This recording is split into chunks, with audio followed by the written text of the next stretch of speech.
காலநிலை மாற்றம் தான் சொல்லுவேங்க சார்.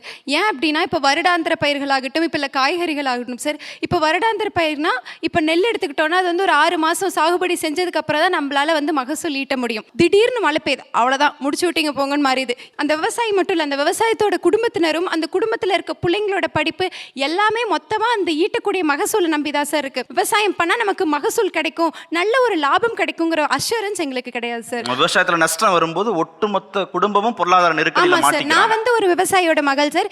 எங்களுக்கு இந்த மாதிரி நடந்திருக்கு. அப்ப வந்து நாங்க ரொம்ப கஷ்டப்பட்டிருக்கோம். என்ன சொல்றாரு அப்பாவோ, என்ன சொல்லுவாங்க அம்மாவோ? விவசாயம் அப்படின்னா என்ன சொல்லுவாங்க? எங்க அப்பா என்ன சொல்லுவாருன்னா சார், நான் பட்ட கஷ்டம் என் புள்ள படக்கூடாது. ஏன்னா விவசாயங்கிறது அவ்வளோ ஒரு கஷ்டமான வேலை சார். என்னெல்லாம் விவசாயம் பண்றாங்க வீட்ல?